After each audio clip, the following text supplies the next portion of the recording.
என்னாருடைய சிவனே போற்றி, எந்நாட்டவர்க்கும் இறைவா போற்றி, ஏகம்பத்துரை எந்தாய் போற்றி, பாகம் பண்ணுரு ஆனாய் போற்றி, காவாய் கனகத் திரளே போற்றி, கைலை மலையானே போற்றி போற்றி. அரைசனே அன்பர்க்கடியனேனுடைய பனி ஆவியோடு ஆக்கை புரை புரை கணிய புகுந்து நின்றுருக்கி பொய்யிருள் கடிந்த மெய்ச்சுடரே திரை பரா மன்னும் அமுதத்தன்கடலே திருப்பெருந்துரை உரை சிவனே உரை உணர்விறந்து நின்று உணர்வதோர் உணர்வே யான் உன்னை உரைக்குமாறு உணர்த்தே.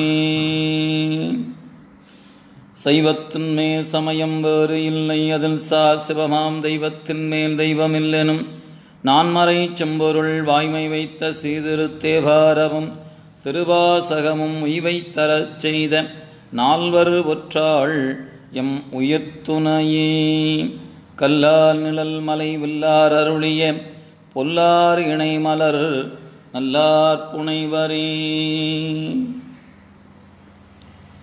எல்லாமல்ல இறைவனுடைய திருவரு கருணையும் குருவருளும் முன்னின்று அருள் செய்ய மணிவாசக பெருந்தகை திருவாய் மலர்ந்து அருளிய திருவாசகமாகிய ஞான நூலினுடைய முதல் பகுதியாகிய சிவபுராணத்தை சிந்திக்கின்ற வாய்ப்பு கிடைக்கப்பெற்றிருக்கிறது. அவ்வகையிலே குருவருளையும் திருவருளையும் மனமொழி மெய்களாலே வணங்கி மகிழ்ந்து நந்தம் பெருமக்களாகிய நாயன்மாருடைய திருவடிகளையும் அடிநாயனை செந்நெறி ஆற்றுப்படுத்திய அருகுருநாதருடைய திருவடிகளையும் ஆசிரிய பெருமக்களுடைய திருவடிகளையும் இந்த இனிய நேரத்தில் மனமொழி மெய்களாலே வணங்கி மகிழ்ந்து பொய்கட்டு மெய்யானார் என்ற தலைப்பில் சிங்கப்பூரிலிருந்து அடியார் பெருமக்கள் இணையத்தின் வாயிலாக இணைந்திருக்கின்ற தொண்டர் பெருமக்களாகிய அனைவருக்கும் அடியனுடைய பணிவான வணக்கங்களை உங்களுடைய திருவடிகளுக்கு உரித்தாக்கி கொண்டு நாம் கடந்த வகுப்பில் நம்முடைய மணிவாசக பெருந்தகை இறைவனிடத்தில் வேண்டிக் கொண்ட விண்ணப்பமாக இருக்கக்கூடிய பகுதியை விரிவாக பார்த்தோம். வேற்று விகார விடக்குடம்பின் உட்கிடப்ப ஆற்றேன். எனவே வேற்று உடம்பு விடக்குடம்பு என்ற வகையில் விகார உடம்பு. எனவே அந்த வேறு நம்மிலிருந்து வேறாக இருக்கக்கூடிய அந்த உடம்பு, நான் வேறு உடம்பு வேறு என்பதும், இது விகாரம் அடைவது ஒரே போல இருப்பதல்ல, இது மாற்றத்துக்குட்பட்டதாக நேற்றிருந்தது போல் இன்று இருப்பதில்லை, இன்று இருப்பது போல நாளை இருப்பதில்லை. எனவே இது மாற்றமுடையதாகவும் அழகு என்பது மாறி விகாரமாக மாறுவதாகவும் இருப்பது. எனவே இது விகாரப்படுவது, எனவே மாற்றத்துக்குட்பட்டதாக இருக்கின்ற உடம்பு. வேற்று விகார விடக்குடம்பு. இந்த விடக்கு என்ற சொல்லுக்கு நம்ம முன்ன பார்த்தோம், தசை முதலானவற்றால் சேர்ந்து கட்டப்பட்டு இருக்கின்ற உடம்பு. எனவே யாக்கை அப்படின்னு சொல்லுகிறோம் அப்படின்லாம் விரிவாக பார்த்தோம். எனவே வேற்று விகார விடக்குடம்பின் உட்கிடப்ப ஆற்றேன்.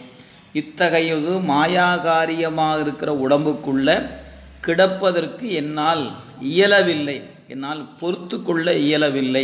எனவே பெருமானே இந்த உடம்பிலிருந்து என்னை நீக்கி கொடுக்க வேண்டும் என்பது அவருடைய விண்ணப்பமாக இருக்கிறது. எனவே அந்த விண்ணப்பத்தை தொடர்ந்து ஐயா, அந்த ஐயா என்று சொல்லும் பொழுதே எம் ஐயா எம் அரணே. எனவே ஐயா அரணே என்று சொல்லாமல் என்று என்று என்று அடுக்கு தொடராக கொடுத்திருப்பதனால நாம் அந்த சொல்லை பலமுறை நம்ம எவ்வளவு முறை நம்ம சொல்ல முடியுமோ ஐயா ஐயா ஐயா என்று, அதுபோல் எம் அரணே அரணே அரணே என்று அந்த சொல்லை திரும்ப திரும்ப சொல்வதற்குரிய வண்ணமாக இறை நாமத்தை பலமுறை சொல்ல வேண்டும் கருத்து. இதுக்கு ஒரு மேற்கோள் காட்டுவது உண்டு.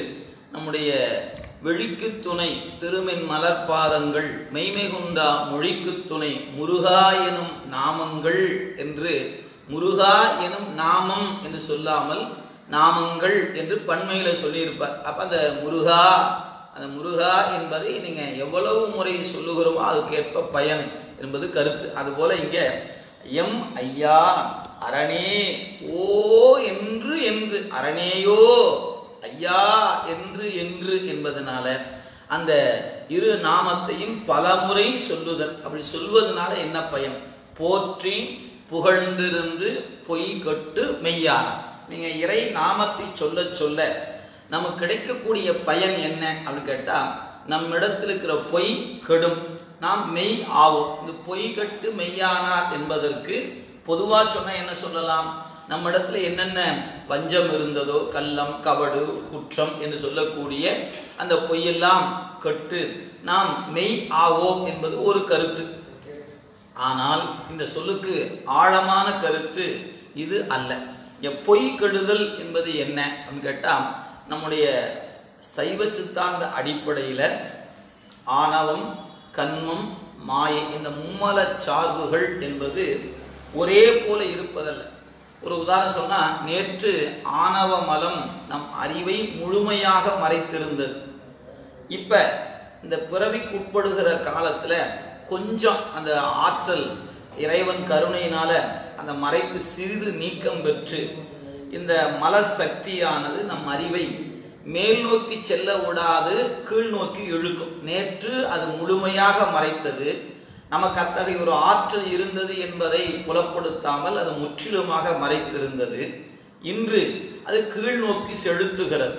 கொஞ்சம் பக்குவம் வாய்க்க பெற்று குருநாதனுடைய உபதேசத்தை பெற்று அந்த சாதனை என்கிற நிலையில் நிற்க தொடங்குகின்ற பொழுது அந்த சத்தினிபாதம் சொல்லக்கூடிய மல பரிபாகம் என்று சொல்லுகிறோம் பாருங்களா, இந்த நிகழ்வுகள் நிகழத் தொடங்குகிற காலத்தில். எனவே அந்த வகையில் நம்முடைய அறிவுக்குள்ள திருவருள் வீழ்ச்சி அதை நாம் சொல்லும் பொழுது 3 சொல் தொடராக சொல்வது நம்முடைய வழக்கம். இருவினை ஒப்பு, மலபரிபாகம், சக்தி நிபாதம் என்று சொல்வது. இந்த நிலை வரும் பொழுது பார்த்தீங்கன்னா அங்கே மலம் பக்குவமாகிறது. இரு வினைகள் இரண்டும் ஒன்று போல கருதி உவந்து இரண்டின் கண்ணும் விருப்பும் இல்லாமல் வெறுப்பும் இல்லாமல் அது உவந்து கடந்து போதல் என்ற வகையில வினை அவ்வாறு வந்திருக்கிறது. மாயாகாரியமாக இந்த உடம்புகள் கீழ் நோக்கி செலுத்தாத வண்ணம் திருவருள் அனுபவத்துக்கு உரியதாக நின்றும். இப்ப இந்த 3லேயே மாற்றம் தெரிந்துவிடும்.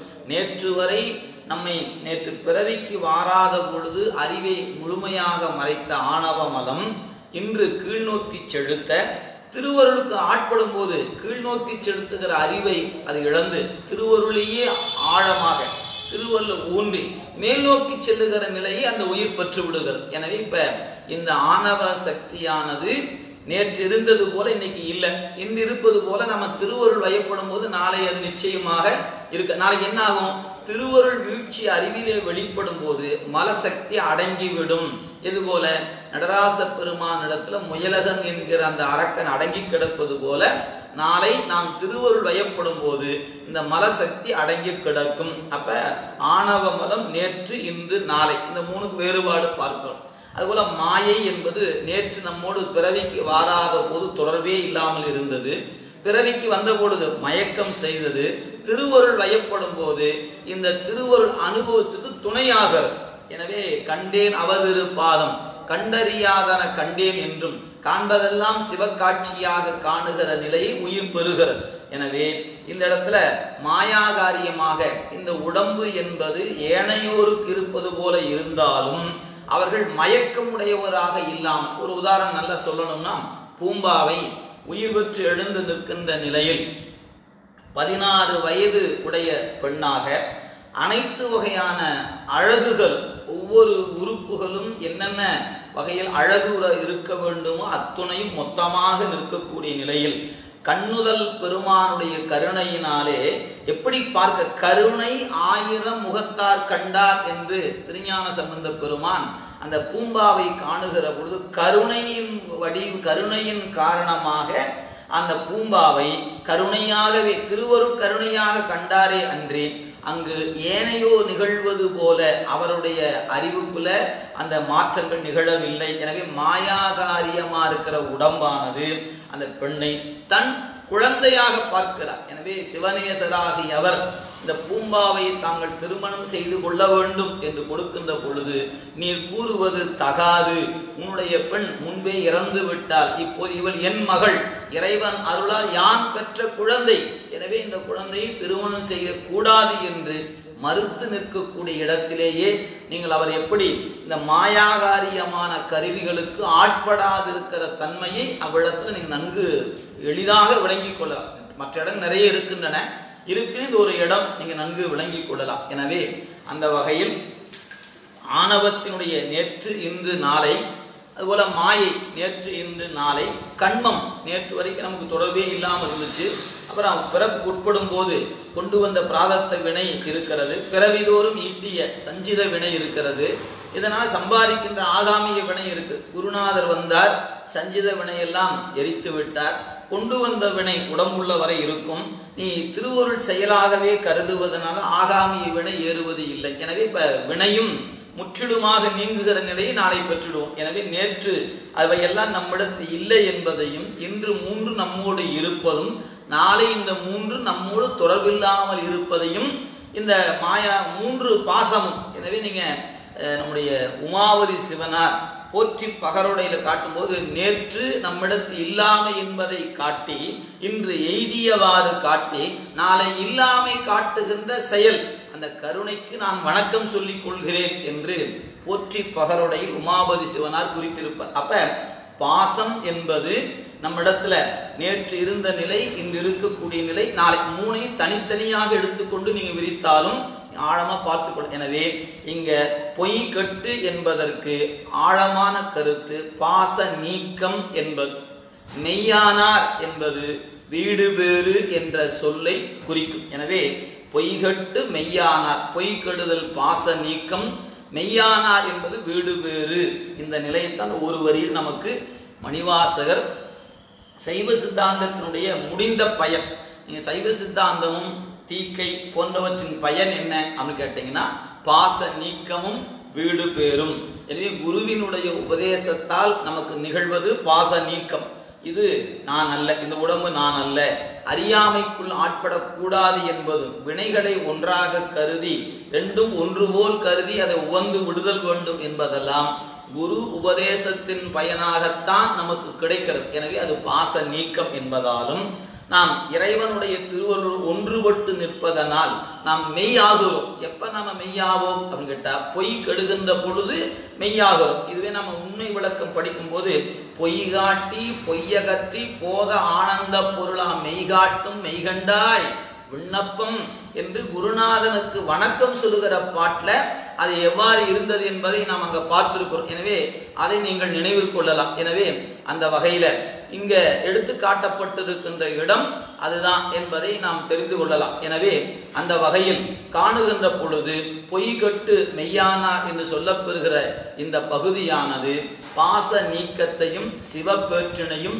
நமக்கு காட்டுகிறது என்பது புலனாகிறது. எனவே அந்த வகையில் இந்த கருத்தை நாம் பார்த்து கொண்டு பார்க்கும் பொழுது அந்த கருத்து இங்கே புலப்படுகிறது. எனவே போற்றி புகழ்ந்திருந்து பொய்கட்டு மெய்யானார் மீட்டு இங்கு வந்து வினை பிறவி சாரான். அந்த சொல் பாருங்க, யாரெல்லாம் மெய் ஆகுகிறார்களோ அவர்களுக்கு என்ன நிலை அப்படின்னு கேட்டா, மீண்டும் மீட்டு இங்கு நாம் இருக்கிற மண்ணுலகம், எனவே மீட்டு இங்கு வந்து, எனவே மீண்டும் இந்த மண்ணுலகத்துக்கு வந்து வினை பிறவி சாராமை. இந்த பிறவி என்பது எதனால் வருகிறது அப்படின்னு பார்த்தீங்கன்னா, வினை காரணமாக வருவது பிறவி. எனவே எப்போது நமக்கு வினை என்பது இருக்கிறதோ அப்பொழுது அதற்குரிய பிறவி என்பதும் இருந்தே ஆகும்.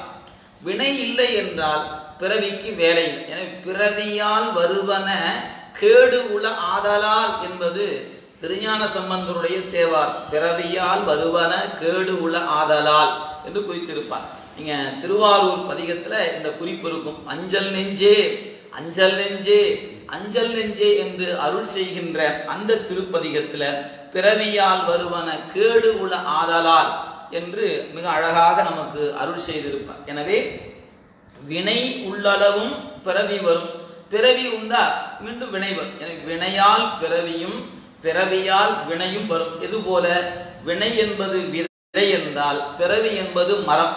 எனவே ஒரு விதை ஒரு மரத்தை கொடுக்க ஒரு மரம் பல விதைகளை தருகிறது. எனவே ஒரு வினை காரணமாக பிறப்புக்கு உட்படுவோம் என்றால் அந்த ஒரு பிறப்பில் நாம் பல வினைகளை ஈட்டுவோம் என்பதை நினைவில் கொள்ள வேண்டும். ஒரே ஒரு நெல் மணி வயலில் விதைக்கப்படுகிறது, அந்த நெல் முளைத்து வருகிறது, அது கதிர் விடுகின்ற பொழுது குறைந்தபட்சம் நீங்க ஒரு அளவு அதிகமாக ஒரு குறைந்தபட்சம் வைக்கும் ஒரு 50 மணிகளையாவது கொடுத்து விடுகிறது. ஆக ஒரு நெல் விதைத்தோம், அந்த ஒரு நெல்மணியானது முளைத்து வரும்போது 50 என்பது நான் குறைந்தபட்ச அளவு சொல்லுகிறேன். நீங்க அது கூடுதலாக கூட நமக்கு அது கிடைக்கும். ஆக 50 விழுக்காடு நீங்க நம்ம எண்ணி பார்க்க, ஒரு விழுக்காடு அல்ல, 50 விழுக்காடு விதையை கொடுக்கிறது.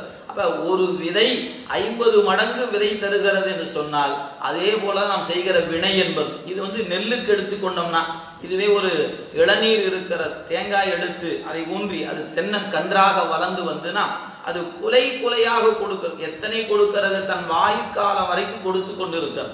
அதுபோல எத்தனை வகையான கனி தருகின்ற மரங்களை பார்க்கிறோம், மலர் தருகின்ற பூ வகை.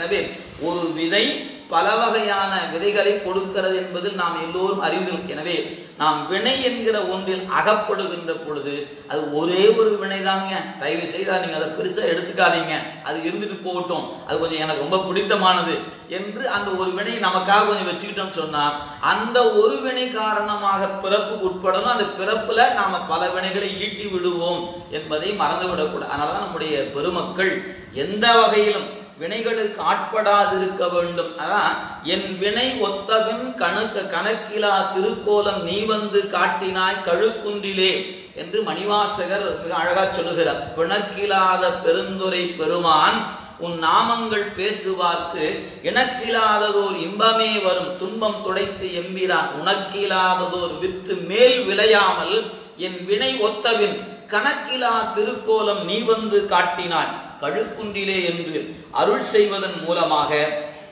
நாம் அதை நன்கு உணர்ந்து கொள்ளுதல் வேண்டும். எனவே வினை என்ற ஒன்று நமக்கு தொடருவது எதனால் அப்படின்னு கேட்டீங்கன்னா, பிறவி என்றால் வினை தொடரும், பிறவி என்றால் வினை இருக்கும், வினையினால பிறவி. எனவே இந்த இரண்டும் தொடர்ந்து நமக்கு வருவன என்பதை நாம் மிக அழகாக மனதுக்குள்ள உணர்ந்து கொள்ளுதல் வேண்டும். எனவே அந்த வகையில் நாம் இங்க பார்க்கும் பொழுது இதை நமக்கு எடுத்து காட்டுகிறார்கள். எனவே அந்த பிறவி மீட்டு இங்கு வந்து வினை பிறவி சாராம். இந்த வினை பிறவி சாராமினா வினையினால் வருகின்ற பிறவி சாராது அப்படின்னு ஒரு பொருள் அப்படி சொல்லலாம். இன்னொன்னு மீட்டிங்கு வந்து வினை சாராமி பிறவி சாராமி.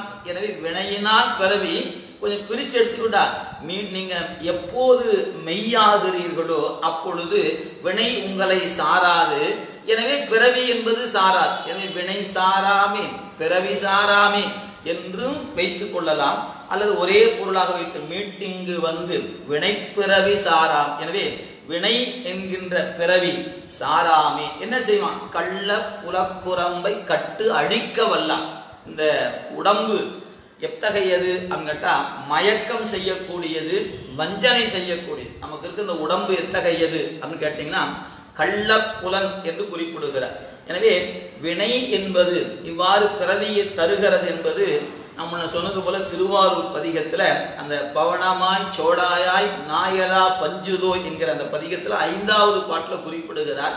பிறவியால் வருவன கேடுகுட ஆதலால் பெரிய இன்பத்து துறவியார்க்கு அல்லது துன்பம் நீங்காது என தூங்கினாயே என்று ஞானசம்பந்த பெருமான் ஆற்றுப்படுத்துகிறார். எனவே மையல் கொண்டு அஞ்சல் நெஞ்சே என்ன செய்யணும்? அரவன் ஆரூர் தொழுது உய்யலா மையல் கொண்டு அஞ்சல் நெஞ்சே என்று அறிவுறுத்தி இருப்பதை நீங்கள் இந்த இடத்துல நினைவில் கொள்ளலாம். எனவே இவ்வாறு அந்த வினை பிறவி சாராத பொழுது எது வாராது? கள்ளம் செய்கின்ற புலக்குரம்பை, குரம்பைனா உடம்பு, அதுக்கு நேர் பொருள் குடிசை. எனவே இது எத்தகையது? கள்ள புலக்குரம்பை கட்டு அழிக்க வல்லான். எனவே கட்டழிக்க வல்லான் என்பதற்கு எந்த வகையான உடம்பும் இனி வருகிற காலங்களில் இந்த ஆன்மாவுக்கு கிடைக்காத வண்ணமாக முற்றிலும் அழித்து விடுவான். எனவே அந்த கட்டு அழிக்க வல்லானி என்று குறிப்பிடுகிறார். எனவே இப்போ ஒரு கேள்வி நமக்கு ஒரு இந்த வஞ்சனையாகிய உடம்புன்னு குறிப்பிடுகிறார். அதனால மாறி நின்று என்னை மயக்கிடும் வஞ்ச புலன் 5 வழியடைத்து அமுதே என்று மணிவாசக பெருமான் குறிப்பதையும் நீங்க நினைவு கொள்ள வேண்டும். எனவே இங்க கள்ள புலக்குரம்பை கட்டு அழிக்க வல்லான். இனி உனக்கு எந்த வகையான உடம்பும், ஏன் புண்ணியம் மிகுதியாக இருந்தால் புண்ணியத்துக்கான பிறவி வரும், பாவம் இருந்தால் பாவத்துக்கான பிறவி வரும். எனவே இந்த புண்ணியம் பாவமும் மேல மேல பிறப்பை தரும் என்பதனால மொத்தமான வினை கழிவை முழுமையாக அந்த அழித்து மெய்யாக்கிய பிறகு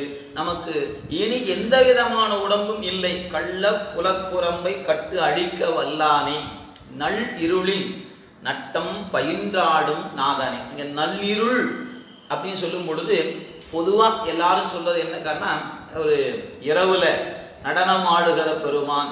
நள்ளிருள் அப்படின்னா இரவு 12 மணிக்கு அவர் சுடுகாட்டில் ஆடுகிறாரியா, எனவே அவர் அப்படி ஆடுகிற தான் சொல்றாருங்கிறது பொதுவான கருத்து. ஆனா இதுக்கு உண்மை கருத்து அதல்லங்க. அதாவது நாம் காணுகிற உலகம் இறைவனால் தோற்றுவிக்கப்பட்ட உலகம். இது தோன்றிய உலகம் அல்ல, தோற்றுவிக்கப்பட்ட உலகம். ரெண்டுக்கு வேறுபாடு இருக்கிறது. தோன்றிய உலகம் அப்படின்னு சொன்னீங்கன்னா அதுவாகவே வந்ததுன்னு அர்த்தம். யார் ஒருத்தராலும் அது படைக்கப்படவில்லை என்பது கருத்து. தோற்றுவிக்கப்பட்ட உலகம் என்று சொன்னால் இதை தோற்றுவிப்பதற்கு ஒருவன் வேண்டும். அவன் யார்? அப்படி தோற்றுவித்தான் சொன்னா எதிலிருந்து தோற்றுவித்தான், எதற்காக தோற்றுவித்தான், இதுக்கெல்லாம் நீங்க கேள்வி கேட்டா பதில் சொல்லலாம். நீங்க சைவ சித்தாந்தத்துல சிவஞான போதம் முதல் நூற்பா படிச்சாலே இந்த உலகம் எத்தகையது, அவன் அவள் அது எனும் அவை. இந்த உலகத்தை பத்தி சொல்லணும்னா மூணா சொல்லிடலாம். அவன் என்று சொல்லலாம், அடுத்தது அவள் என்று சொல்லலாம், அடுத்து அது உயர்திணைய ரெண்டா பிரிச்சு அவன் அவள், அகிரிணை என்பதுக்கு அது, 3. இவ்வளவுதாங்க உலகமே. கண்ணால் காணப்படுகிற உலகம், சுட்டி அறியப்படுகிற உலகம். இங்க சுட்டி அறியப்படும் போது அவன் என்றும் அவள் என்றும் அது என்றும் அறியப்படும். இப்படி கண்ணால் காணப்படுகிற இந்த உலகம் இது எப்படிப்பட்டது? அவன் அவள் அது என்னும் அவை மூவினைமையின். மூவினைமை என்பதற்கு தோன்றுவது, நிற்பது, ஒடுங்குவது, இந்த முத்தொழிலுக்கு அது உட்படுகிறது. ஏன்னா உட்படுனா அதுவே உட்படுமா? இல்லை, அதுக்கு செய்யறதுக்கு ஒரு ஆள் வேண்டும். எனவே இது எவ்வாறு இருப்பது அப்படின்னு கேட்டா மூவினைமைக்கு உட்படுவது. எனவே அவன் அவள் அது என்னும் அவை மூவினைமையின். அடுத்து சொன்ன தோற்றிய திதியே. இந்த தோற்றிய அந்த சொல் நீங்க மெய்கண்டாருடைய வாக்குல தோன்றிய என்று சொல்லாமல் தோற்றிய என்று குறித்து, இது செயற்பாட்டு வினை என்று இலக்கணம் சொல்லுவாங்க. ஒருவனால், இப்ப குடம் குயவனால் உருவாக்கப்பட்டது, அவ்வளவுதான். நீங்க அது குயவன் தான் அந்த குடத்தை உருவாக்குகிறான். எனவே அது செயற்படு பொருள் என்று எப்படி மண்ணில் இருந்து ஒரு குயவன் குடத்தை உருவாக்குகிறானோ அதுபோல நீ கண்ணில் காணக்கூடிய இந்த உலகம், இந்த உலகம் என்பது யாரு? அவன் அவள் அது என்று சொல்லக்கூடிய இதெல்லாமே சேர்ந்தது. இந்த மொத்த தொகுதியான இவை ஒருவனால் படைக்கப்பட்டது, தோற்றுவிக்கப்பட்டது. எனவே தோற்றிய திதி. திதி என்று சொல்லுக்கு உள்பொருள். ஏன்னா உலகம் என்பது சில பேர் வெறும் பொய் தோற்றம், அது மாயை, அப்படி ஒரு உலகமே இல்லை, இல்லாத ஒன்றை இருப்பதாக நீங்கள் பாவித்துக் கொள்கிறீர்கள் அப்படின்னு சில பேர் கருதுவாங்க. தத்துவ ஞான ஆராய்ச்சியில அவர் அதை மறுத்தார். இல்லை, இந்த உலகம் உள்பொருள் தான். ஆனால் உள்பொருள் என்று சொன்னா தோன்றியவாறே இருக்குமா? இல்லை, தோன்றும், நிற்கும், ஒடுங்கும். எனவே தோற்றிய திதியே, பிறகு ஒடுங்கி மலத்து உலகு ஆம். இப்ப அந்த தோற்றிய இறைவன் தோற்றுவித்தான் என்று சொன்னா அந்த உலகம் இப்ப நிற்கிறது. நிற்கிற உலகத்தை அப்படியே நிறுத்தி வச்சிருப்பானா? இல்லை. ஒரு காலத்துல இந்த உலகத்தை எதை எதிலிருந்து தோற்றுவித்தானோ அதை அதனில் ஒடுக்கி விடுவான். ஒரு உதாரணம் சொல்லணும் அப்படின்னா, நம்ம சைவ சித்தாந்தம் படிச்சோம், அதை நினைவு வைத்துக் கொள்ளுங்க. இப்ப ஓசை என்பது ஒரு தன்மாத்திரை, அதாவது சூக்கும பூதம் பேர். அந்த ஓசையிலும் தோன்றியது எது? ஆகாயம் என்கிற பூதம். அப்ப கண்ணால் காணப்படுகிற ஆகாயத்தை இறைவன் ஒடுக்குகின்ற பொழுது ஓசை என்ற தன்மாத்திரையில் ஒடுக்கி விடுவான். இப்ப மண் இருக்கிறது, மண்ணினுடைய தன்மாத்திரை அல்லது சூக்குமமாக இருக்கக்கூடிய பூதம் எது? நாற்றம் என்பது. அப்ப இந்த நாற்றம் என்பதுதான் மூலப்பொருள். நாற்றத்திலிருந்து வந்ததுதான் மண் என்கிற தூலப்பொருள். எனவே மண்ணாகிய பொருளை கண்ணுல காணுகிறோம். அது தோற்றுவிக்கப்பட்ட அதனுடைய மூலப்பொருளாக இருக்கக்கூடிய அந்த வாசனை என்பதை நாம் நுகர்கிறோம், பார்ப்பதில்லை. நீங்க வாசனை என்பது ஒன்றை நுகர்கிறோமே ஒழிய அந்த நாற்றம் என்பதை நாம் கண்ணில் பார்க்கிறோமா? இல்லை. எனவே தன்மாத்திரைகள் என்று சொல்லப்பெறுகிற சுவை, ஒளி, ஊறு, ஓசை, நாற்றம் என்ற 5.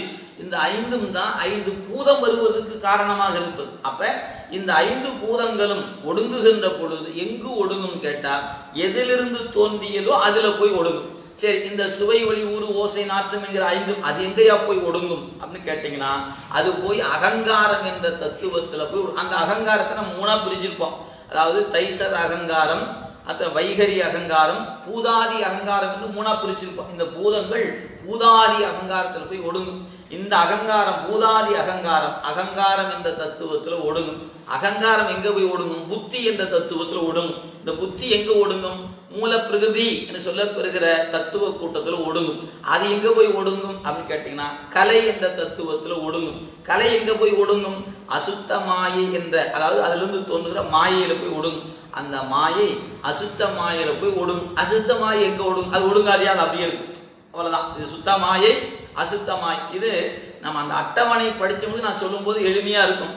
இல்லைன்னா என்னமோ சொன்னாரியா, இது போய் அங்க ஒடுங்க, அங்க ஒடுங்க, அங்க ஒடுங்குறாரு, எங்க ஒடுங்குன்னு தெரியலையே அப்படின்னு நமக்கு தோன்றும். எனவே நாம இதெல்லாம் உண்மை விளக்கம் படிக்கும் பொழுதே நாதம், விந்து, சதாசிவம், மகேஸ்வரம், சுத்தவித்தை என்ற 5, அதுக்கப்புறம் வித்யா தத்துவம் 7ன்னு படிக்கும் போது காலம், நியதி, கலை, வித்தை, அராகம், புருடன், மாயை என்ற 7 படிச்சோம். அதுல காலம், நியதி, கலை, அந்த கலை என்ற தத்துவத்திலிருந்து 2 கூறு பிரிகிறது. ஒரு கூறு மூல பிரகிருதி என்று பிரியும், இன்னொரு கூறுல தான் அந்த வித்தை, அராகம், புருடன் என்று ஒரு கூறாக வரும். இப்ப அந்த மூல பிரகிருதியிலிருந்து ஆன்ம தத்துவம் 24 தோற்றுவிக்கப்படும். எனவே இந்த 24 சென்று ஒடுங்குவது மூல பிரகிருதி என்பது. அந்த மூல பிரகிருதி எங்க ஒடுங்கும் கேட்டா கலை என்ற தத்துவத்தில் ஒடுங்கும். கலை எங்கே ஒடுங்கும்? மாயையில் ஒடுங்கும். அந்த மாயை அசுத்த மாயையில் ஒடுங்கும். இப்ப இதுதான் தோன்றுவதும் ஒடுங்குவதுமாக இருக்க முறை. அப்ப இந்த தத்துவ கூட்டங்கள் இப்படி தோன்றி ஒடுங்குகிற தன்மையை நாம் பார்க்கிறோம் இல்லைங்களா? அப்ப நாம பொதுவாக ஒரு நாளுக்கு ஒரு இரவு இருக்கிறது.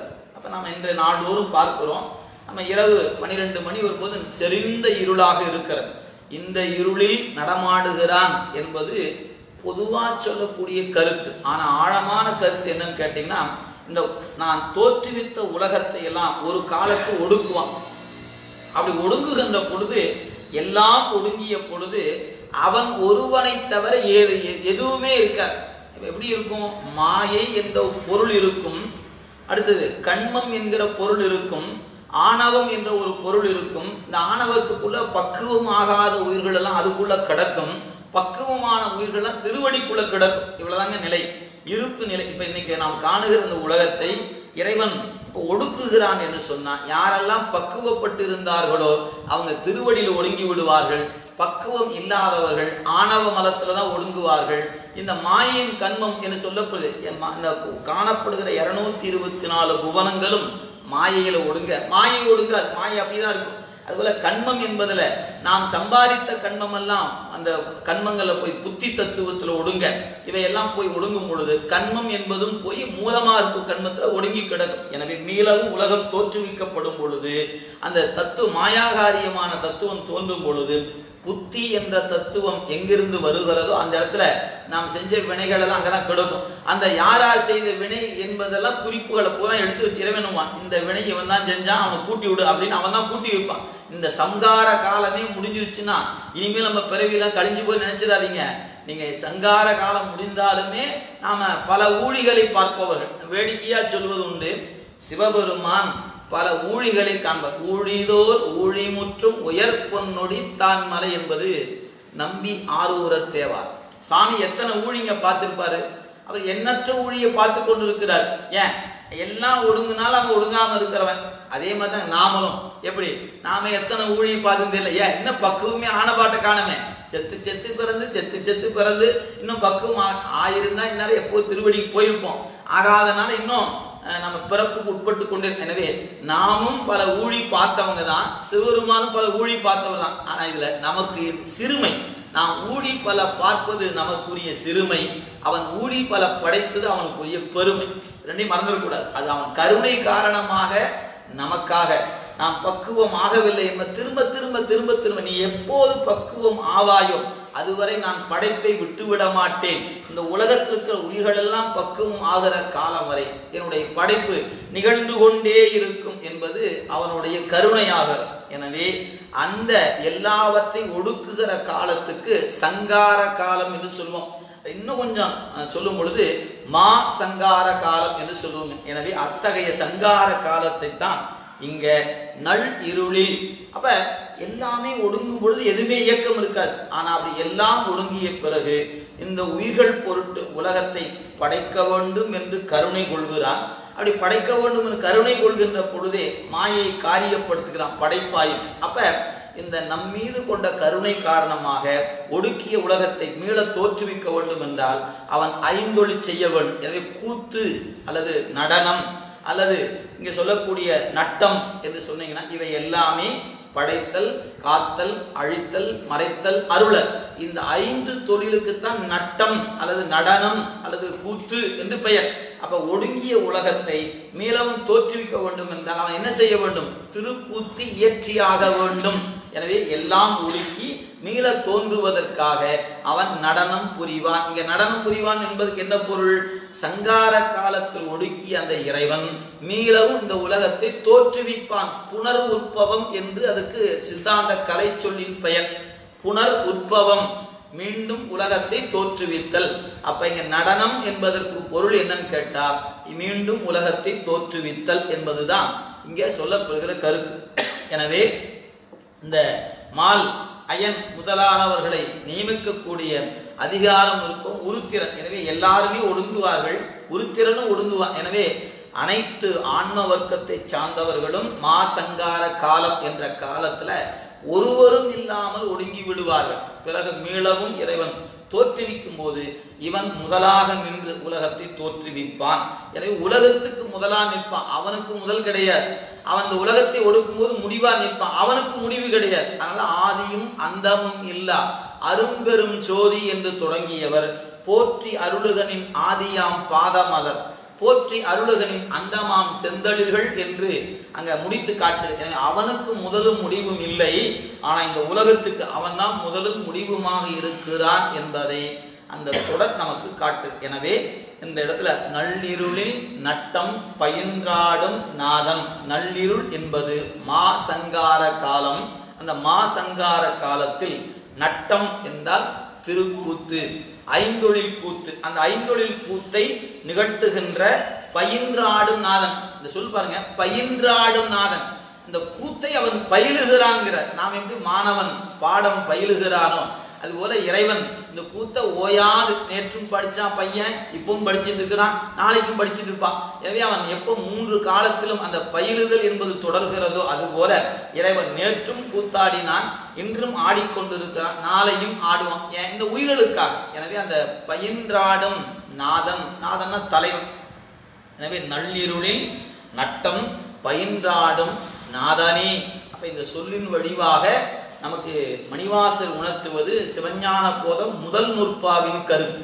நான் முன்னே பார்த்தோம், போன வகுப்புல 7ஆம் நூற்பா படித்தோம், 6ஆம் நூற்பா பார்த்தோம், 8ஆம் நூற்பா பார்த்தோம். இப்படிலாம் இதெல்லாம் நூற்பாவின் கருத்தாக சொல்வது என்ன? மணிவாசர் காலத்துக்கு பிறகு வந்தவர் மெய்கண்டார். அப்ப இந்த மெய்கண்டார் இந்த உலகம் தோன்றி நின்று ஒடுங்கும் என்று சொல்லக்கூடிய கருத்துக்களை எல்லாம் தோத்திரத்தில் இருக்கின்றது. அது அப்படியே இங்கேயும் எடுத்து காட்டு இருக்க. எனவே சான்றோர்கள் தனக்கு முன்னிருந்த பெரியோர்கள் சொன்ன கருத்தை வலியுறுத்தி அதை மேலும் மேலும் வலுச்சேர்த்து கொண்டே வருவார்கள் என்பது நாம் காணக்கூடிய செய்தி. இது சைவ சித்தாந்தத்தினுடைய அது ஒரு அடிப்படை. எனவே இது தானே அவ்வாறு நிற்பது அல்ல. இது ஒரு சைவ சித்தாந்தம் என்பது முன்னோர்கள் சொன்ன கருத்திலிருந்து எடுக்கப்படும். எனவே திருமுறைகளின் பிழிவுதான் சைவ சித்தாந்தம் என்ற கருத்துக்கு இது போன்ற தொடர்கள் எல்லாம் மேலும் மேலும் வலிமை சேர்க்கக்கூடிய கருத்துக்களாக இருப்பவை. எனவே நள்ளிருளில் நட்டம் பயின்றாடும் நாதன். அடுத்து சொன்னாரு தில்லையுள் கூத்தனே. இப்ப ஐந்தொழில் கூத்து என்று சொல்லக்கூடிய கூத்து நாம பார்க்கக்கூடியது அல்ல. ஏன்? உலகமே ஒடுங்கி கிடக்கும் போது அவன் நடனம் புரிகிறான். நடனம் புரிந்து படைத்து காத்து இதெல்லாம் செய்யறான். இந்த உலகத்தை ஒடுக்கும் போது ஒரு நடனம் இருக்கிறது. அப்ப இந்த உலகத்தை தோற்றுவிப்பதற்கு ஒரு நடனம் இருக்கிறது, உலகம் இயங்குவதற்கு ஒரு நடனம் இருக்கிறது, இந்த உலகத்தை ஒடுக்குவதற்கு ஒரு நடனம் இருக்கு. அப்ப அந்த கூத்து எப்படி இருக்குன்னு பாத்தீங்கன்னா, படைப்புக்குரிய கூத்து ஒன்று, இந்த உலகம் இயங்குவதற்காக காத்தலுக்குரிய கூத்து ஒன்று இருக்கிறது, இந்த உலகத்தை ஒடுக்குவதற்கு ஒரு கூத்து இருக்கு. அதான் ஊழி கூத்துன்னு சொல்வது. நீங்க பாத்தீங்கன்னா ஒரு காற்று பயங்கரமா அடித்தது, பெரும் சேதத்தை விளைவித்து விட்டது, ஒரு ஊழி காலத்தை நினைவுபடுத்தி விட்டது, பாருங்க இப்படி ஆய்போச்சு அப்படி ஆய்போச்சு என்று சொல் வழக்கு இன்னைக்கும் மக்களிடத்தில் இருப்பதை நீங்கள் பார்க்க முடியும். எனவே அந்த சங்கார காலம் என்பதை அவன் நிகழ்த்துகிற நிலையில மீண்டும் தோற்றுவிப்பது நடப்பது. அதனால இங்க அப்பாறு கூத்தை ஏத்துகிற பெருமான் தான் நாம் வாழுகிற உலகத்துல தில்லை என்ற திருத்தலத்தில் ஐந்தொழில் கூத்துடையவனாக நிற்கிறான். எனவே யார் நள்ளிருளின் நட்டம் பயின்றாடும் நாதன், அதான் எல்லா உலகத்துக்கும் தலைவனாக இருக்கக்கூடிய சிவபெருமான், எல்லா உலகத்துக்கும் தலைவனாக இருக்கிற இறைவன் தான் மண்ணுலகத்துல தில்லை என்ற திருத்தலத்தில் கூத்து இயற்றுபவனாக இருக்கிறான். எனவே தில்லையுள் கூத்தானே. இந்த கூத்து எப்படிப்பட்ட கூத்து என்பதற்கு நீங்க பெரிய புராணத்துல சுந்தரமூர்த்தி சாமிகள் சென்று நம்முடைய நம்பி ஆரூரர் பெருமான் இறைவனை சென்று காணுகிற அந்த காட்சியாக நம்ம வகுப்புல படிச்சது தாங்க. தொட்டு காட்டுற உள்ள நீங்க ஆழமா பார்த்துக்கொள்ளுங்க. 5 பேர் அறிவும் கண்களே கொள்ள அளப்பெரும் கரணங்கள் 4 சிந்தையே ஆக குணம் ஒரு 3 திருந்து சாத்திகமே ஆக இந்து வாழ் சடையான் ஆடும் ஆனந்த எல்லையில் தனிப்பெரும் கூத்தின் வந்த பேரின்ப வெள்ளத்துள் திளைத்து மாறிலா மகிழ்ச்சியில் மலர்ந்தார் என்பது நம்முடைய சேக்கிடார் பெருந்தகை. நம்முடைய நம்பி ஆரூரர் பெருமான் தில்லை தரிசனத்தை நமக்கு எடுத்து காட்டியிருக்கிறார். அதுல எவ்வளவு ஆழமான அந்த கருத்தை வைத்திருக்கிறார் அப்படிங்கிற முதலிருந்து நீங்க பார்த்து கொள்ளலாம். நமக்கு வேண்டிய கடைசி வரிதான் 5 பேர் அறிவும் கண்களே கொள்ள. அப்ப இந்த கண் என்ற உறுப்பு மட்டும் செயல்பட செவி கேட்கல, மூக்கு நுகர்ல, வாய் பாடலைங்க, மெய் தான் நடராசர் பெருமான் முன்பு நிற்கிறோம் என்பதை மறந்து நிற்கிறது. மெய் மறந்து நிற்கிறது சொல்றாங்க பாருங்க. அப்படிலாம் அப்படியே குவித்தவர் அப்படி குவித்த நிலையில சிலை போல நிற்கிறார். கண் இமையாது அந்த பெருமானை பருகி கொண்டிருக்கிறார். 5 பேர் அறிவும் கண்களே கொள்ள. கண் மட்டும்தான் அங்க தொழிற்படுகிறது. ஏனைய செவியோ மூக்கோ வாயோ மெய்யோ தன்னுடைய விடய அனுபவத்தை அனுபவிக்காமல் எல்லாம் அங்கங்க அடைபட்டு நிற்க கண் என்ற இந்திரிய மட்டுமே தொழிற்பட்டு கொண்டு நடராச பெருமானை பார்க்கிறார். 5 பேர் அறிவும் கண்களே கொள்ள. அதுக்கடுத்து இந்த கண் தொழிற்படுவதற்கு எது முக்கியமானது அப்படின்னு கேட்டீங்கன்னா, இந்த கண் தொழிற்படுவதற்கு இன்றியமையாதது மனமும் புத்தியும் சித்தமும் அகங்காரம். இந்த மனம் புத்தி சித்தம் அகங்காரத்துல சித்தம் என்பது சிந்தனை செய்யக்கூடியது. இந்த சிந்தனை புதிதாக பார்ப்பதையும் சிந்தித்துக் கொண்டு நிற்கும், நேற்று பார்த்ததையும் நினைவுபடுத்துங்க. நம்ம சொல்ல ரீகால் அப்படின்னு சொல்ல பாத்தீங்களா, நேற்று நடந்தது, அன்னைக்கு இப்படி ஆச்சே, இப்படி ஆகி போச்சே, அப்படி இருந்துச்சே அப்படின்னு தான் நினைக்கும். அப்படி கடந்த கால நினைவுகளையும் கொண்டு வந்து நிறுத்தும், இப்பொழுது காண்பதையும் சிந்திக்குங்க. அந்த வகையில சித்தம் என்கிற கருவி தொழிற்பட்டது. எது? இப்ப நடராசரை பார்க்கிற அந்த ஒன்று மட்டுமே தொழிற்பட்டது. எனவே சிந்தனை வேறு வயப்படாம அந்த ஒன்று மட்டுமே தொழிற்பட்டது. இது செயல்படுவதற்கு ஒன்று மிக இன்றியமையாத துணையாக இருந்தது. அது என்னன்னு கேட்டா சாத்வீகம் என்கின்ற குணம். இப்ப ரஜோ குணமா இருந்ததுன்னா நொடிக்கு நொடி வேகம் எடுக்கும், வேகமா இருக்கும். தமோ குணமா இருந்தா பார்த்தது போது எத்தனை நேரம் இந்த சாமி தான் பாக்குறது, நம்ம பாக்குறதுக்கு எத்தனை இருக்குது, நடராசரையே பார்த்துருந்தா என்னத்துக்கு தான் ஆகுது, வாங்க போலாம் அப்படின்னு சலிப்பு வரும். தமோ குணத்தின் வெளிப்பாடு அது. ரஜோ குணமா இருந்தா வேகமா போனதும் தெரியாது, நிக்கிறது தெரியாது, சாமி பார்த்தாச்சா, சாமி பார்த்தாச்சு, கும்பிட்டாச்சு, வாங்க போலாம். இங்க பொறுமையாக இருக்கக்கூடிய நிலையும் இல்லாம சலிப்பு, இப்படி ரெண்டுக்கு இடையில ஆனந்தமாக அப்படியே ஒரு நிலையில வேகமும் இல்லாமல் அதே சமயத்துல மிக மெதுவாக அதுவும் இல்லாம அப்படியே ஒரே இயல்பான ஒரு நிலையில். அப்ப இந்த கண் இன்றியமையாது பார்த்து கொண்டிருப்பதற்கு சித்தம் கூட நின்றது. சித்தம் தடுமாறாமல் இருப்பதற்கு அதற்குள் இருக்கக்கூடிய சாத்வீகம் என்ற குணம் நின்றது. இந்த 3 ஒரே நேர்கோட்டில் நிக்குதுங்க. இது நீங்க எப்படி பார்க்கணும்னா, சாத்வீகம் என்ற குணம் சித்தத்தை தூண்ட, சித்தம் கண்ணை தூண்ட, கண் நடராச பெருமானை பார்த்து கொண்டே நிற்கிறார். எவ்வளவு நேரம் பார்த்திருப்பார் தெரியலீங்க, அது சாமிக்கு தான் தெரியும், நம்பி ஆரூருக்கு தான் அப்படியே பார்த்துக்கிட்டே நிற்கிறார்.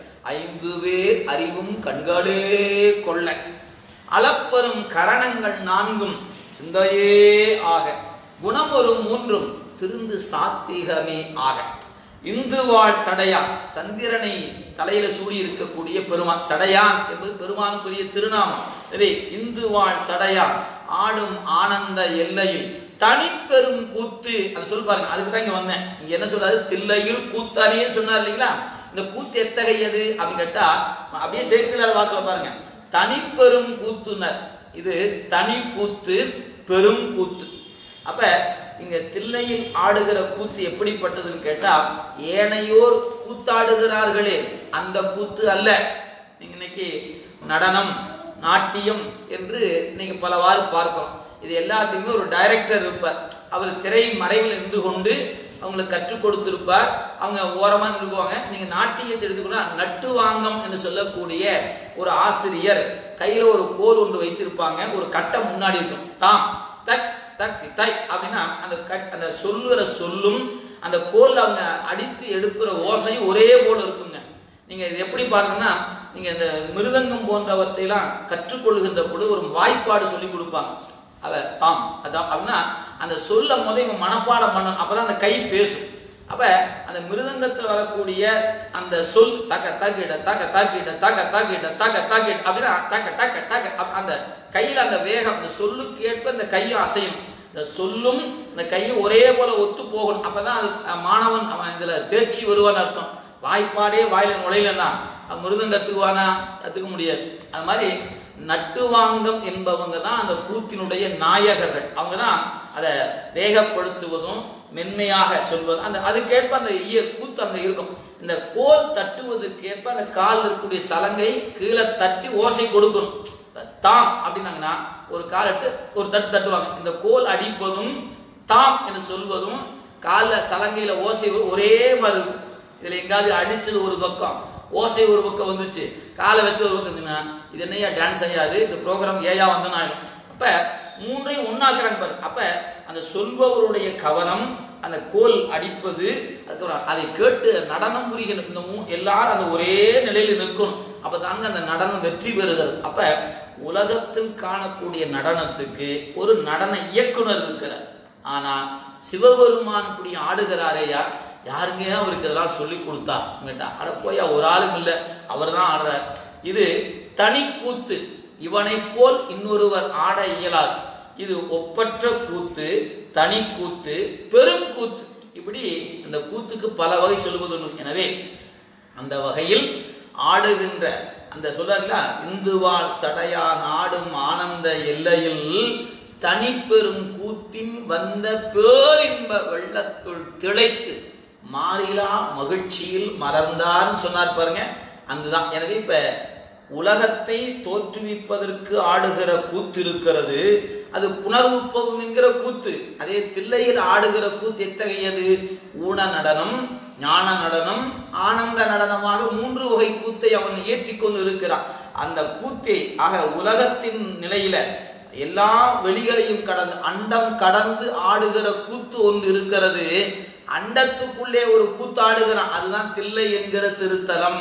ரெண்டு நீங்க பார்க்க, அண்டம் கடந்து ஆடுகிற கூத்து, உலக தத்துவ கூட்டத்தை கடந்து ஆடுகிற கூத்து.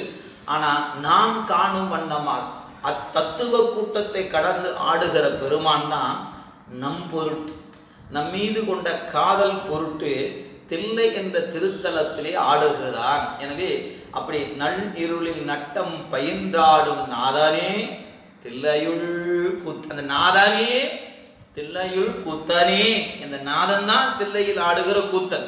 நாதன் வேறு அல்ல, தில்லையில் ஆடுகிற கூத்தன் வேறு அல்ல. எனவே நாதம் கடந்து ஆடுகிற நாதாந்த கூத்து ஆடுபவன் தான் தில்லையிலே ஆடுகிற ஆனந்த கூத்தன் என்பதை நமக்கு இந்த 2 சொல்லின் வழிவாக மணிவாசு நமக்கு உணர்த்துகிறார். எனவே அந்த நல் இருளின் நட்டம் பயின்றாடும் நாதனே தில்லையுள் கூத்தனே தென் பாண்டி நாட்டானே. தென்பாண்டி நாடு என்று இங்கு குறிப்பிடுகிறார். இன்னைக்கு இந்த தென்பாண்டி நாடு அப்படின்னா நமக்கு பாண்டி நாட்டை குறிக்கக்கூடிய தென்பாண்டி. தென் என்ன சொல்லுக்கு அழகுன்னு ஒரு பொருள் இருக்குதுங்க.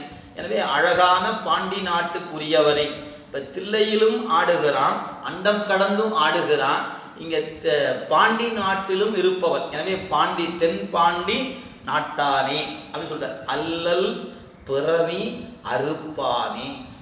இந்த அல்லல் பிறவி, பிறவினாவே துன்பம் என்கிறார். அல்லல் பிறவி எப்படி செல்வம் என்னும் அல்லலில் பிழைத்துனார் இல்லைங்களா? இந்த வரி நாம படிச்சுக்கிறோம். பிழைத்து பிழைத்து பிழைத்து மணிவாசு சொல்லக்கூடிய பிழைத்த படிச்சீங்கன்னா செல்வம் என்னும் அல்லலில் பிழைத்து. அது மாதிரி பிறவி என்றாலே துன்பம் தான். நாம பிறவியில இன்பம் வேண்டும் நினைச்சிட்டு இருக்கிறோம். நீங்க பிறவி என்ற சொல்லுக்கே துன்பம் பாருங்க. அல்லல் பிறவி, அல்லல் பிறவினாவே அல்லல் தான். எனவே அல்லல் பிறவி அறுப்பானே, இனிமேல் உனக்கு ஒரு பிறவி வேண்டாம், இது துன்பம் தருவது என்று அந்த துன்பத்தை அறுப்பவன். அல்லல் பிறவி அறுப்பானே. ஓ என்று சொல்லும் பொழுது அந்த பாட்டு எத்தகைய பாட்டு அப்படின்னா, ஓ என்று சொல்லற்கு அறியானே. நாம என்ன வகையான சொல் தொடுத்து அவனை தொடுத்தாலும் அவனுடைய முழுமையான இயல்பை, அவனுடைய கருணையை நாம சொல்லிவிட முடியாது. எனவே சொல்லற்கு அறியான். அப்படி சொல்லற்கு அறியானாக இருக்க அவனை சொல்லி எப்படிங்க அரியவனை போய் சொன்னீங்க அப்படின்னு கேட்டா, வேணும் இல்லைங்க, திருவடி கீழ் சொல்லி. இப்ப அந்த சொல்லுதல் எங்க அப்படின்னு கேட்டா, இந்த பெருமானை நான் சொல்லுகிறேன். என்னவென்று சொல்லுகிறேன்? அப்ப சொல்லற்கு அறியானை எப்படி சொல்லுகிறேன்? திருவடி கீழ் இருந்து நான் சொல்லுகிறேன். அப்ப இந்த பாட்டு எங்கிருந்து சொல்லப்பட்ட பாட்டு? திருவடி கீழ் இருந்து சொல்லப்பட்ட பாட்டு. சொல்லற்கு அறியானை சொல்லி திருவடி கீழ். அப்ப திருவடி கீழ் சொல்லி அப்படின்னா எங்க திருவடி கீழ் சொல்லுனா என்ன பொருள்? ரொம்ப ஆழமா சிந்திக்கணுங்க. திருவடி மாணிக்க வாசக சிவபுராணத்தை திருவடி கீழ் இருந்து சொன்னார் அப்படின்னா எங்க அப்ப சிதம்பரத்துல போய் அங்க நடராஜ பெருமான் கீழே உட்கார்ந்து சொன்னார்னு பொருளா? நீங்க இந்த பதிகம் எடுத்து பாருங்க. திருப்பெருந்துறையில் அருளியதுன்னு சொல்லிட்டு திருவாசகம். நீங்க சொல்றீங்க தில்லையில் கூத்தர் நாங்க சொல்லிட்டீங்க, அவர் திருவடி கீழ் சொன்னாரா, அங்க போய் சொன்னாரா? நீங்க அந்த திருவடி கீழ் என்பதுக்கு என்ன பொருள் கேட்டா, இறைவன் அருளில் நான் இருக்கிறேன் என்கிற நினைப்பில் இருந்து சொல்வது. நாமும் அங்கதான் இருக்கிறோம்ங்க. நாம இப்ப எங்க இருக்கிறோம்? இறைவன் வியாபகத்துக்குள்ளதான் நாம் இருக்கிறோம். ஆனா நமக்கு என்ன உணர்வு வரமாட்டேங்குது? நான் அவனுள் இருக்கிறேன் என்கிற உணர்வு நமக்கு வருவதில்லை. நான் சிங்கப்பூர்ல இருக்கிறேன், நான் தமிழ்நாட்டில் இருக்கிறேன், நான் அங்க இருக்கிறேன், இப்படித்தான் நினைப்பு எனக்கு வருதே ஒழிய நான் இறைவனுடைய வியாபகத்துக்குள் இருக்கிறேன், எனவே இறைவனை விட்டு நான் நீங்குவது இல்லை என்கிற நினைப்பு எனக்கு வருகிறதான்னு கேட்டா வரமாட்டேங்குது. ஐயோ மணி 6 போச்சு, கோயிலுக்கு போகலையே, சாமி பார்க்கலையே, நான் ஏன் அவனுக்குள்ளதானே இருக்கிறேன் என்று என்னால ஆழமாக நிற்க முடிகிறதா? முடிவதில்லை. எனவே நான் இருப்பது இறைவன் வியாபகத்துக்குள் என்கிற உணர்வை பெறணும். நாமெல்லாம் அறிவு பெறுகிறோம், ஆனா உணர்வாக வேண்டும். எனவே இறைவன் வியாபகத்துக்குள் நாம் எப்போதும் இருக்கிறோம் என்ற நினைப்பு யாருக்கு வருகிறதோ அவர்களெல்லாம் திருவடி கீழ் இருக்கிறார்கள் என்பது பொருள். நான் உங்களுக்கு முன்பே வகுப்புல சொல்லி இருக்கக்கூடும், இருந்தாலும் மீண்டும் ஒரு தடவை நினைவுபடுத்துகிறேங்க. நாமார்க்கும் குடியல்லோம் அந்த பதிகத்துல கடைசி வரி, கோமார்க்கே நாம் என்றும் மீளா ஆளாய் கொய் மலச்சேவடி இணையே குறுகினோம். நான் சிவபெருமான் திருவடி சேர்ந்துட்டாங்கிறார். எங்க இனிமேல் தான் அவர் மன்னனை கூட்டிட்டு போறாங்க, அங்க இனிமேல் தான் பலவேறு துன்பமெல்லாம் கொடுக்க போறாங்க, இனி பதிகமே இனிமேல் தான் பாட போறாரு. இங்கேயே சொல்லி எங்க நீ அமைச்சரை கூப்பிடும் போது அவர் பதில் சொல்கிறார், நீ கூப்பிடுறதுக்குலாம் நான் வரமாட்டேயா, நான் சிவபெருமான் திருவடிக்கல போயிட்டாங்கிறார். கோமார்க்கே நாம் என்று மீளா ஆளாய் நாமார்க்கும் குடியெல்லோம். அந்த பாட்டை மட்டும் படிச்சு பாருங்க. நாமார்க்கும் குடியெல்லோம் நமனையஞ்சும் நரகத்தில் இடர்படும் நடலையிலும் ஏமாப்போம் பிணியறிவும் படிவோமல்லும் இன்பமே என்னாலும் துன்பமில்லை தாம் ஆர்க்கும் குடியல்லா தன்மையான சங்கரன் நற்சங்கவன் குழை ஓர் காதில் கோமார்க்கே நாம் என்றும் மீளா ஆளாய் பொய் மலர் சேவடி இணையே குறுகினோம். நான் சிவருமான் திருவடிக்கு போய் சேர்ந்துட்டேன்யா, நீ கூப்பிடல கட்டுப்பட மாட்டேன்னு. எங்க இங்கதானே இருக்கிற, சேர்ந்துட்டேன்னு சொல்றாரு. என்ன கருத்து? நான் இந்த உடம்பு தான் இங்க இருக்குது, என் அறிவு இறைவன் திருவடியை தொட்டு கொண்டு இருக்கிறது. சிந்தை இடையரா அன்பும் திருமேனி தன்னில் அசைவும் கந்தை மிகையாம் கருத்தும் கை உழவார படையும் பாருங்க. அறிவு இறைவன்கிட்ட தொட்டு கொண்டு இருப்பது. நம்முடைய அறிவெல்லாம் அந்த உடம்பை தொட்டு கொண்டு இருக்கிறதுங்க. சிவத்தை தொட்டு கொண்டு இருக்கிற அறிவாக இல்லாததுனால நான் இங்கே இருக்கிறேன் அங்கே இருக்கிறேன் என்ற வேறுபாடு தெரிகிறது. நம் அறிவு இறைவனை திருவடியை தொட்டு கொண்டு இறைவன் வியாபகத்தில் இருக்கிறேன் என்ற உணர்வு வந்து விட்டால் எனக்கு இந்த உலகம் கண்ணுக்கு தோன்றாது. நான் இறைவன் திருவடிக்குள் இருக்கிறேன் என்ற உணர்வு தான் தலைப்படும். எனவே அதை தான் சொல்லிய பாட்டின் பொருள் உணர்ந்து சொல்லுவார். எனவே பிறவி அறுக்கக்கூடிய அந்த இறைவனை, ஓ என்று சொல்லற்கு அறியானாக இருக்கிற அந்த இறைவனை நான் திருவடி கீழ் இருந்து சொல்லுகிறேன். எனவே சொல்லிய பாட்டின் பொருள் உணர்ந்து சொல்லுகிறேன். எனவே சொல்லற்கு அறியானை சொல்லி எங்கிருந்து சொல்லி? திருவடி கீழ் சொல்லி. எனவே அந்த திருவடி கீழ் இருந்து சொல்லிய பாட்டு. எனவே இதற்கு சிவபுராணம் என்று பெயர். எங்களுடைய ஆசிரிய பெருமானுடைய அவருடைய ஆசிரியருடைய பெயர் பார்த்தீங்கன்னா அடிகள் ஆசிரியர் என்று அவருக்கு பெயர். அவங்க தன்னுடைய நூல் குறிப்பு எழுதும் பொழுது சிவபுராணம் என்பதற்கு பெயராக அவர் என்ன பெயர் சொல்வார் அப்படின்னு கேட்டீங்கன்னா, இது திருவடி கீழ் சொல்லிய பாட்டு. அவர் பேர் வைக்கிறார். சிவபுராணம் மணிவாசர் வைத்த பேரு. ஆசிரியர், எங்கள் ஆசிரியருடைய ஆசிரியர் இந்த சிவபுராணத்தை சொல்லும் பொழுது திருவடி கீழ் சொல்லிய பாட்டு. ஏன் அவரே சொல்லியிருக்கிறாரு, சொல்லற் கரியானை சொல்லி திருவடி கீழ் சொல்லி அப்படின்னு திருவடி கீழ் சொல்லிய பாட்டு என்று ஒரு குறிப்பு தருவார்கள். எனவே அத்தகைய சொல்லிய பாட்டின் பொருள் உணர்ந்து சொல்லுவார் செல்வர். நீங்க பொருள் உணர்ந்து சொல்லுபவர் யாரோ அவர் செல்வர். இந்த செல்வர் என்ற சொல்லுக்கு ரெண்டு பொருள்ங்க. அவர் யாரெல்லாம் இந்த சிவபுராணத்தை உணர்ந்து சொல்லுகிறார்களோ அவர்கள் சிவபெருமான் இருக்கிற சிவபுரத்துக்கு செல்வார்கள், செல்வர். அப்படி ஒரு பொருள். இன்னொன்று, அவர்கள் எப்படிப்பட்டவங்க அப்படின்னு கேட்டா, இந்த மண்ணுலக வாழ்க்கையில ஐஸ்வர்யம் என்று சொல்றமே, செல்வம் உடையவராக இருப்பார்கள். ஆக கல்வி செல்வம் பெற்றிருப்பார்கள், இங்க திருமகள்ங்கிற செல்வம் அந்த செல்வத்தை பெற்றிருப்பார்கள் என்று அப்படி ஒரு பொருள் உண்டு. எனவே இந்த செல்வம் என்ற சொல்லுல ரெண்டு வகையான பொருள். எனவே ஒன்று உலகியல் செல்வத்தை பெற்றிருப்பார்கள் என்று செல்வர், செல்வத்தை உடையவர் செல்வர். அவர் செல்வந்தர் வந்திருக்கிறான்னு சொல்றோம், செல்வத்தை உடையவே செல்வன்னு சொல்லுகிறோம். அந்த செல்வத்தை பெற்றவராக இருப்பார். இன்னொன்று, வாழ்கிற காலத்திலேயே இந்த உணர்வை பெற்றவர்கள் சிவானுபூதி செல்வத்தை உடையவராக இருப்பார்கள். அதாவது உடம்பு உள்ள காலத்தில் இறை அனுபவத்தை அனுபவித்துக் கொண்டு சீவன் முத்தர்களாக இருப்பார்கள். எனவே செல்வர் அப்படின்னு சொன்னா ரெண்டு வகை. நீங்க கூட நீங்க சொல் வழக்கில் சிவபூசை செல்வம்னு சொல்லுவாங்க.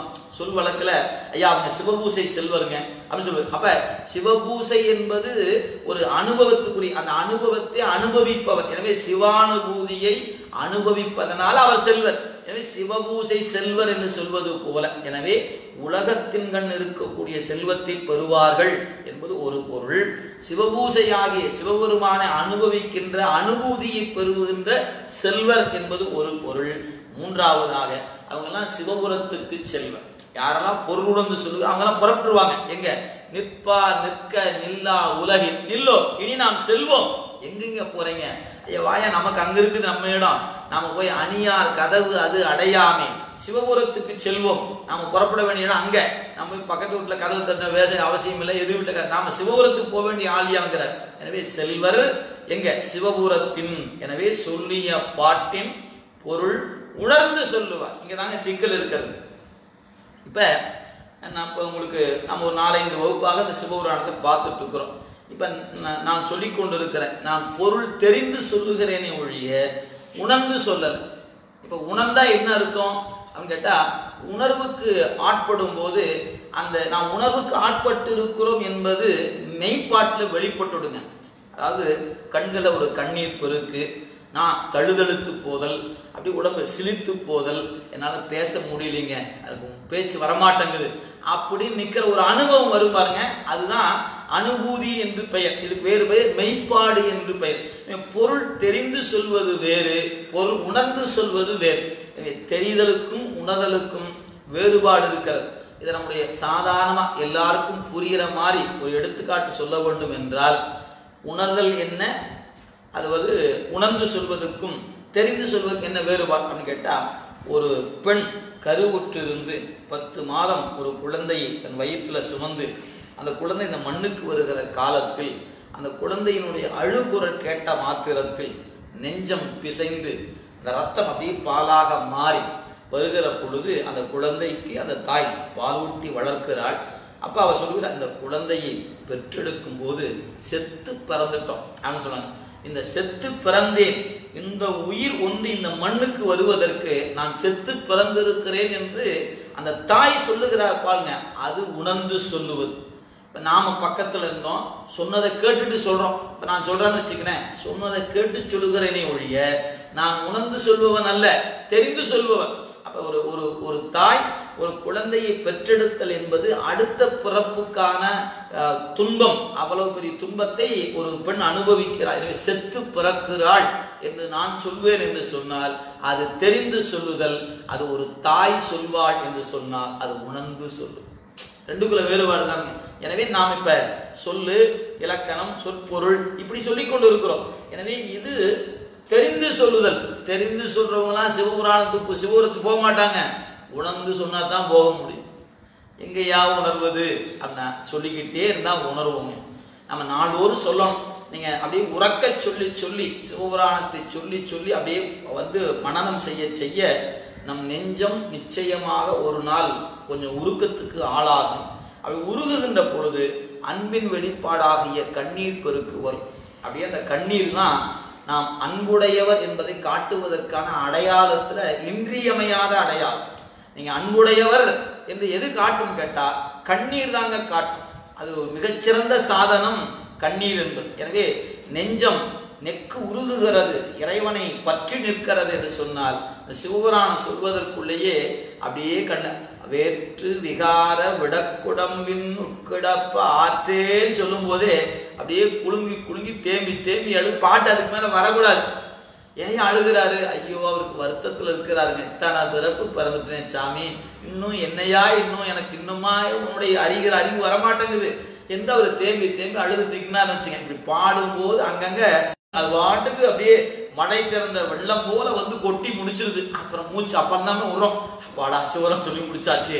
இதுதாங்க நாம சொல்வதற்கும் உணர்ந்து சொல்வது. எனவே நாம் சொல்வது தெரிந்து சொல்லுவது, அதை அனுபவம் பெற்றவர்கள் அனுபூதி மான்கள் சொல்லும் பொழுது அவர்கள் உணர்ந்து சொல்லுவார்கள். ரெண்டுக்குள்ள வேறுபாட்டை நீங்க பார்த்து. எனவே அப்படி யார் உணர்ந்து சொல்லுகிறார்களோ அவர்கள் சிவபுரத்துக்கு செல்வர். சிவபுரத்துல செல்வராய் இருப்பாங்கன்னு பொருள். சிவபுரத்துக்கு செல்வர். எனவே செல்வர் எங்க செல்வாங்க அப்படின்னா சிவபுரத்தின் உள்ளார் சிவனடி கீழ் பல்லோரும் ஏத்தப்பணின். எனவே இவர்கள் சொல்லிய பாட்டின் பொருள் உணர்ந்து சொல்கிற காரணத்தினால் எங்க செல்வாங்க? சிவபுரத்துக்கு செல்வர். அப்படி சிவபுரத்துக்கு செல்லும் பொழுது சிவபுரத்தின் உள்ளார் சிவனடி கீழ் பல்லோரும் ஏத்த பணிந்து. எனவே சிவபுரத்தில் இருப்பவர்கள் இவருடைய வருகையை அப்படி வரவேற்ற நிலையில அப்படியே நீங்க நேரா போனீங்கன்னா சுந்தரமூர்த்தி சாமியுடைய வரலாற்றை பார்க்கும்போது இந்திரன் மால் பிரமன் எழிலார் மிகு தேவரெல்லாம் வந்து எதிர்கொள்ள மத்த யானை அருள் புரிந்து அந்த பெருமான் அருள் செய்தார். இவன் ஆர் என சொல்ல நம் தமர் ஊரன் என்றான் நொடித்தான் மலை உத்தமனே என்று சொன்னார் பாருங்க. அப்ப நாம் சிவபுரத்துக்கு செல்லுகின்ற பொழுது ஏத்த பல்லோரும் ஏத்த நாம் சிவபுரத்துக்கு செல்வோம். எனவே பல்லோரும் ஏத்த பணிந்து செல்வர் என்பது ஒரு கருத்துங்க. எனவே பல்லோரும் பணிந்து ஏத்த செல்வர் அப்படிங்கிற வகையில சிவபுரத்தின் உள்ளார் பணிந்து ஏத்த செல்வோம். சிவபுரத்தில் இருப்பவங்களாம் ஐயா வாருங்கள் வாருங்கள் என்று உங்களை வரவேற்கும் பணிந்து ஏத்த நாம் செல்வோம். எனவே நீங்க சிவபுராணத்தை உணர்ந்து சொல்வீர்களானால் மண்ணுலகத்தில் இருப்பவர்கள் உங்களை வணங்கி ஏத்த நீங்க புறப்படுவீங்க. மண்ணுலகில் பிறந்து உம்மை வாழ்த்தும் வழியடியார் பொன்னுலகம் பெறுதல் தொண்டனேன் என்று கண்டொழிந்தேன் என்பது நம்முடைய நம்பி ஆரூரர் அதே நொடித்தான் மணி பதிகத்துல குறித்திருப்பதை பார்ப்போம். எனவே மண்ணுலக வாழ்க்கையில் எல்லோரும் ஏத்த நாம் பணிந்து செல்வோம் ஒரு கருத்து. எனவே பல்லோரும் ஏத்த பணிந்து நாம் செல்வோம். அங்க செல்வது நாம. இரண்டாவது பல்லோரும் பணிந்து ஏத்த செல்வர். எனவே அந்த வகையில பல்லோரும் ஏத்த செல்வது இது பணிந்து ஏத்த செல்தல் அப்படிங்கிற கருத்தும் சிவபுரத்தில் உள்ளார்கள் பணிந்து ஏத்த நாம் செல்வோம். எனவே அந்த வகையில் இந்த சிவபுராணத்தை உணர்ந்து சொன்னால் சிவபெருமானுடைய திருவடி கீழ் இருக்கிற பேற்றினை நாம் பெறுவோம் என்பதுதான் இதனுடைய கருத்து. எனவே உபதேசம் பெற்ற இடத்தில் இந்த பாடிய பாடல் தான் இந்த சிவபுராணம் என்பது. எனவே இவர் நான் சிவ திருவடி கீழ் சொல்லுகிறேன் என்பதுக்கு குறிப்பு என்னன்னு கேட்டா இறைவனுடைய திருவடி என்று தலைமையில் வைத்த காரணத்தினால் அந்த பெருமான் ஈர்த்து இரும்பு தரு மனத்தேனை ஈர்த்து ஈர்த்து என்னை ஆட்கொண்டு இணையா திருவடி என் தலைமையில் வைத்தலுமே துணையான சுற்றங்கள் அத்தனையும் துறந்து ஒழிந்தேன். அப்படி துறந்து ஒழிந்த காரணத்தினால என் நெஞ்சம் கசிந்தது. அந்த கசிவு காரணமாக கண்ணீர் பெருக்கில் இந்த சொன் மலர்களாகிய பாமாலையை அவன் திருவடி கீழ் அவன் அருளாலே அவன்தால் பணிந்து இந்த பாமாலை பாடிய நிலையில் யாரெல்லாம் இதை உணர்ந்து ஓதுகிறார்களோ அவர்கள் பெருமான் திருவடி கீழ் இருக்கக்கூடிய பேறு பெறுவார்கள். அப்படி அந்த திருவடி கீழ் செல்லுகின்ற பொழுது மண்ணுலோர்களும் பணிந்து ஏத்துவார்கள். அங்க சிவபுரத்தில் இருப்பவர்களும் அவரை பணிந்து ஏத்த அவர் சிவபெருமானுடைய சிவானுபூதியை பெற்ற செல்வராக விளங்குவர்கள். எனவே செல்வர் என்பதற்கு எத்தகைய செல்வம் உடையவர்? சிவானுபூதி செல்வம் உடையவராக இருப்பார்கள் என்று மணிவாசக பெருமான் நமக்கு அருள் செய்கிறார் என்ற சிந்தனையை உங்கள் முன் வைத்து நாம் எதிர்காலம் சிவபுராணம் என்ற பகுதியை தொடர்ந்து சிந்தித்திருக்கின்றோம். அந்த வகையில் இந்த தொடரோடு இந்த சிந்தனையை நிறைவு செய்து அன்பர் பெருமக்கள் ஏதேனும் நாம் இதுவரைக்கும் பார்த்த வகையில் உங்களுக்கு ஏதேனும் ஐயப்பாடுகள் இருந்தால் கேட்கலாம். கேட்ட பிறகு இந்த வகுப்பை நிறைவு செய்யலாம். திருச்சிற்றம்பலம்.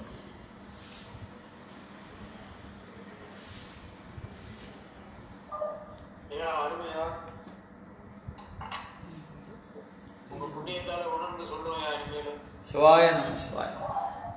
கட் பண்ணிட்டாங்க.